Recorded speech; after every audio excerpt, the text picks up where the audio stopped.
오늘 최상목 전 부총리가 한덕수 전 총리 재판에 증인 출석했습니다. 자신이 반대했다는 내용 말고는 비상계엄 당일 밤의 여러 상황에 대해 여러 번 기억나지 않는다고 증언했는데요. 특히 당시 윤 전 대통령으로부터 받은 문건을 보고 있는 장면과 관련해선 3번 접힌 쪽지 내용을 보지 않고 부하에게 전달했다는 과거의 증언이 소환됐습니다. 법정에 나온 최상목 전 경제부총리는 비상계엄에 대해 몸이라도 던져야 하지 않았나 생각한다. 계엄을 막지 못한 게 송구스럽다고는 했습니다. 하지만 자신이 계엄 선포에 반대했다는 내용 말고는 12월 3일 그날 밤 상황에 대해 대부분 잘 기억나지 않는다는 답변을 반복했습니다. 이때 어떤 얘기가 오고 갔는지 기억을 하십니까? 기억이 날 일이 있었으면 당연히 기억이 날 텐데요. 그런 건 없었던 것 같습니다. 의사정족수 11명이 충족이 된 상황인데 이때 윤석열 대통령이 무슨 이야기를 했는지는 기억이 나십니까? 저 기억이 나지 않습니다. 네. 한덕수 전 총리가 계엄에 반대 의사를 표시한 적 있냐는 질문에도 기억이 없다고 했고, 피고인도 그때 상황에서 비상계엄에 반대한다는 의사를 표시한 사실이 있습니까? 저 당시에는 기억이 없습니다. 자신이 문건을 보는 모습이 CCTV에 찍혔는데도 계엄 선포문을 받았는지 모르겠다고 했습니다. 증인은 계속 뭔가를 읽어보시는 것 같고. 네, 전 잘 모르겠습니다. 네. 그러자 재판부마저 최 전 부총리의 증언 태도에 대해 의문을 표했습니다. 앞서 최 전 부총리는 국가 비상입법기구 예산 편성 등이 담긴 쪽지를 윤석열 전 대통령 측으로부터 받았지만 내용은 몰랐다고 증언했습니다. 가로로 2번 정도 접혀 있고 한 번 더 접혀 있었습니다. 네. 또 한 번 접혀 있었습니다. 3번 접혀 있었다 이렇게 말씀하셨던 거 아닙니까? 그건 여러 번 물어보시니까 그렇게 답변을 한 것 같고요. 최 전 부총리의 선택적 기억에 재판부는 당시 맡고 있던 대통령 권한대행 체제를 유지하려 했냐고 묻기도 했습니다.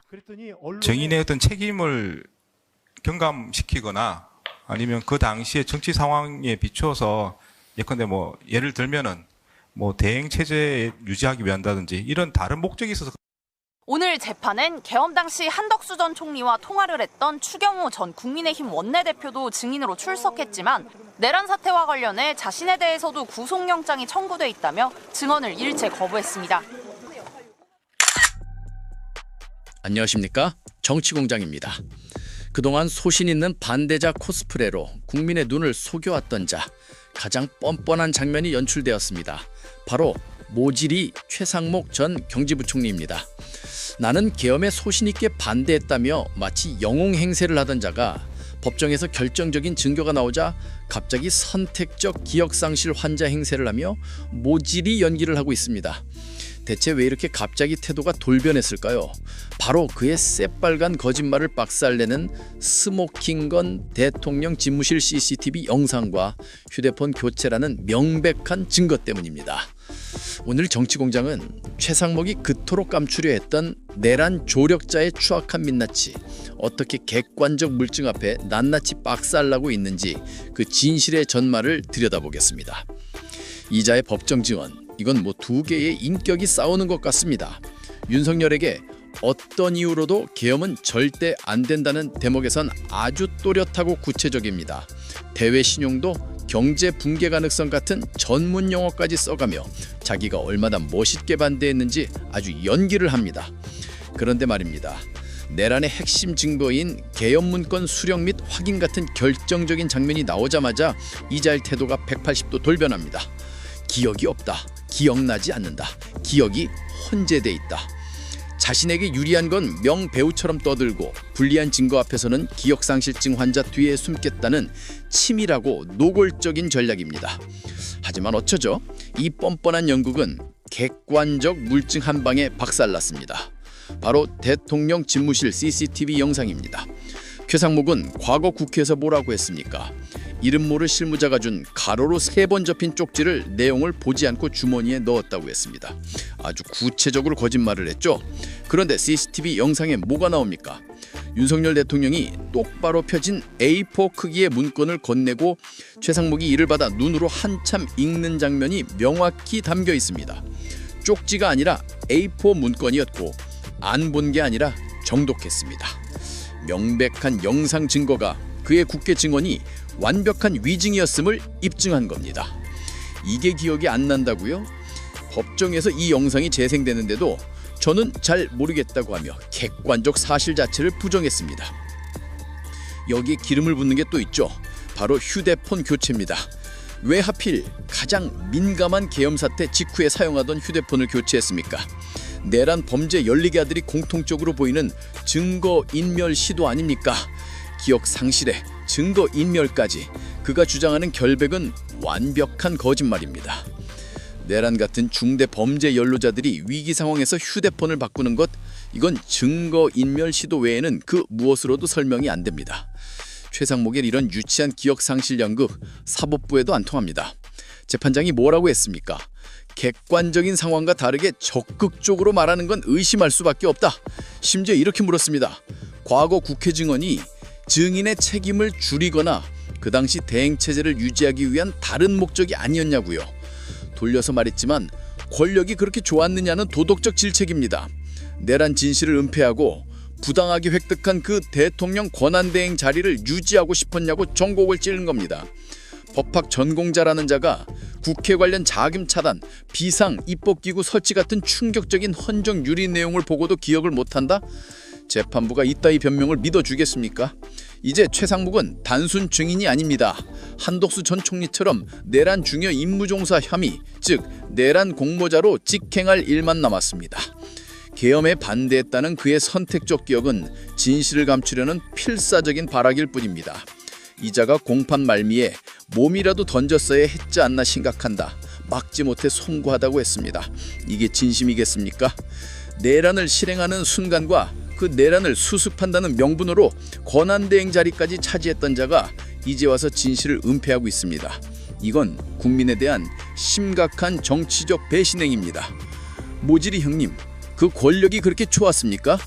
과거 한국 사회는 군복 입은 자들만 처벌하고 당신처럼 문건 만들고 예산 짜며 권력을 조력한 양복 입은 엘리트들은 교묘하게 빠져나갔습니다. 하지만 이번엔 달라야 합니다. 이 부끄러운 역사의 고리를 이번에는 반드시 끊어내야 합니다. 최상목의 심판은 바로 이 부끄러운 역사의 고리를 끊어내는 시금석이 되어야 합니다. 권한대행이라는 감투 뒤에 숨어 진실을 은폐한 자에게 그의 합당한 법적, 역사적 책임을 반드시 물어야 합니다. 진실의 힘을 믿습니다. 정치공정이었습니다. 감사합니다. 내란 관련한 증인이 있었는데 최상목 전 장관이 한덕수 재판 증인 출석을 했는데 이진관 판사가 쪽지, 네. 소위 쪽지 계엄 문건에 대해 집중 질문을 했어요. 그렇습니다. 부총리의 그동안 진술과 대통령실 CCTV를 통해 확인된 실제 행동이 다른 이유에 대해 기존 설명과 다르지 않냐며 따져 물었습니다. 기존의 문건 관련해서 증인이 여러 가지 설명하신 적 있으시죠? 네네. 그 내용과 지금 말씀하시는 게 다른 부분이 있는 것도 알고 계시죠? 네, 알고 있습니다. 최상목 전 장관은 그동안 윤석열이 아니라 실무자한테 받았다. 그리고 접힌 상태로 받았다. 그리고 보지도 않고 넘겼다. 이렇게 얘기했거든요. 영상 좀 봅시다. 그리고 저한테 참고하라고 하는 식으로 해서 옆에 누군가 저한테 자료를 줬는데 접힌 상태의 쪽지 형태였습니다. 접은 상태에서 받았습니다. 가로로 접었습니까? 세로로 접었습니까?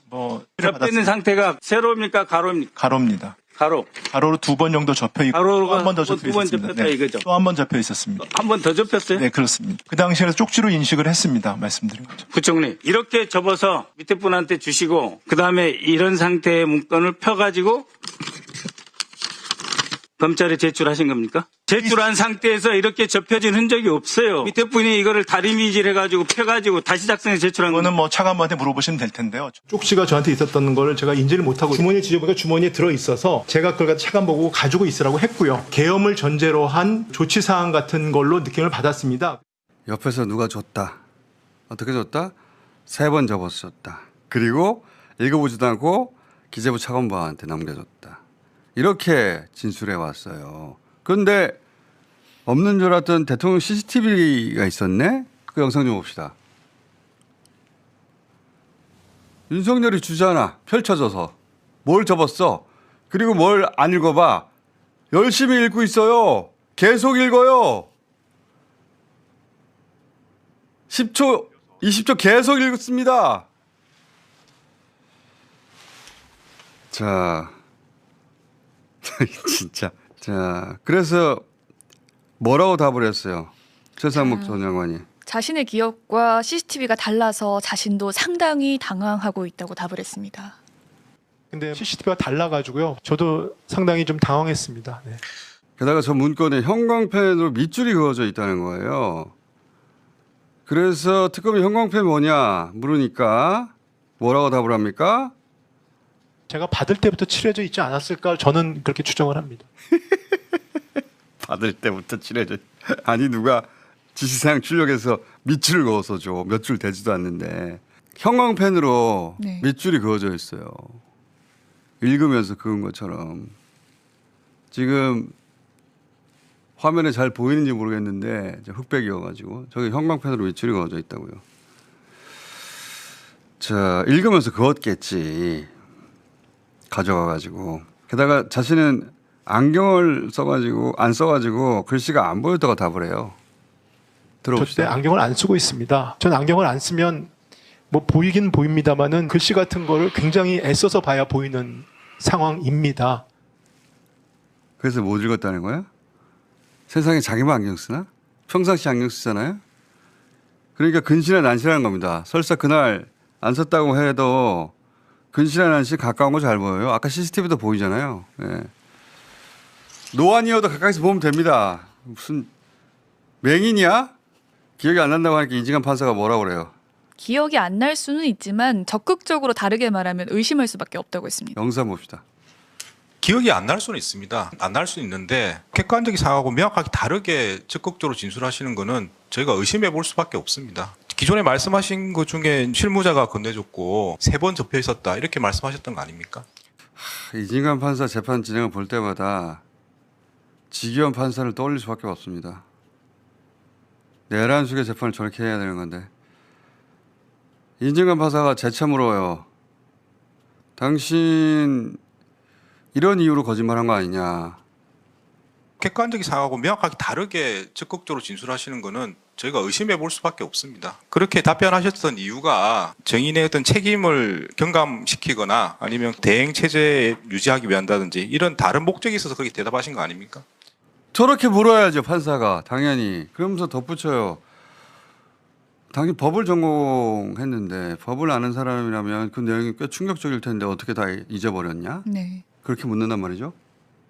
문건 내용을 확인해 보면 국회 관련 자금 차단 이런 말도 있고요. 비상입법기구 이야기도 있습니다. 정의는 법대 나오셨고 법학을 전공하신 거죠. 그러니까 저 내용이 법을 아는 신분은 굉장히 충격적인 내용으로 이해할 수도 있기 때문에 그래서 충격을 받았는데 어떻게 충격을 준 내용이 생각이 안 나냐 이런 말인데 근데 최상목 전 장관 뭐라고 합니까?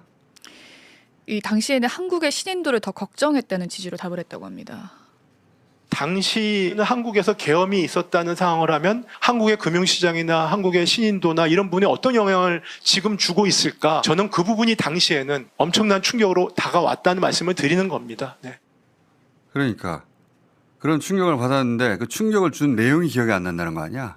그렇게 국가 신인도를 걱정하는 사람이 윤석열 탄핵을 위해서 마은혁 헌재재판관 임명하라고 하니까 심지어 헌재가 위헌이라고 판결을 했는데도 공무원 주제에 헌재 위헌 판정 내린 걸 끝까지 안 해요. 그래서 윤석열 복귀 가능성을 자신의 손으로 만들어요. 그렇게 신인도가 걱정됐는데 말이 되나 이게? 종합해보면 최상목 전 장관이 계엄 당일 국무회의에서 이 계엄 하면 안 되지 않냐 이 말을 했던 건 사실인 것 같아요. 네.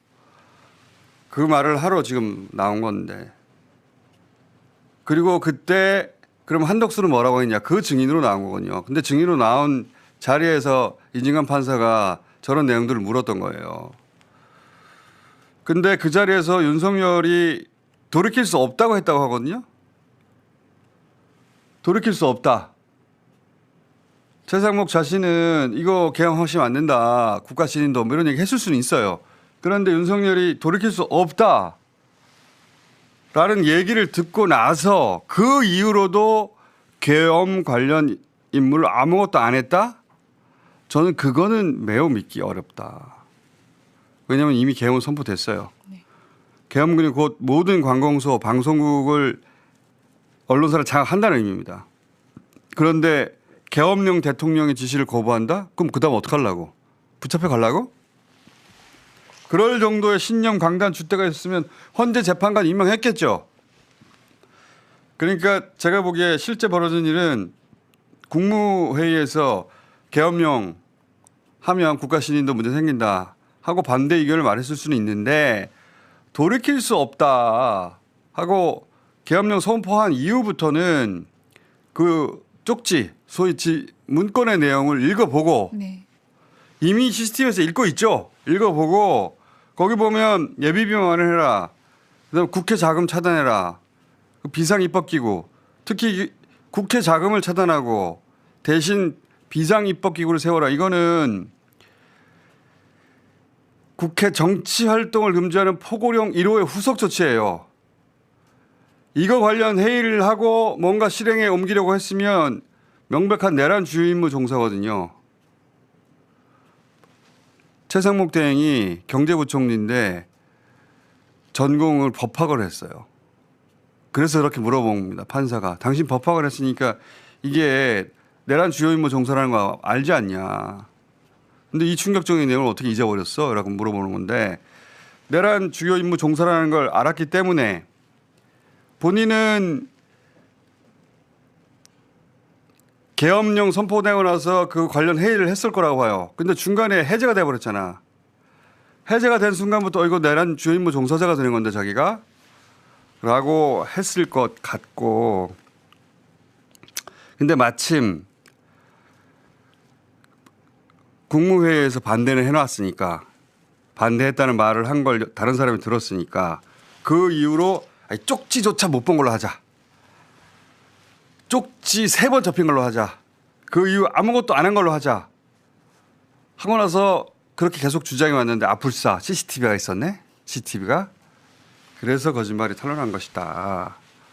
그리고 그 지점을 이진권 판사가 정확하게 파고들었던 것이다. 그래서 최상목 전 장관도 내란 주요 임무 종사 혐의로 저는 수사 기소돼야 된다고 주장하는 바이다.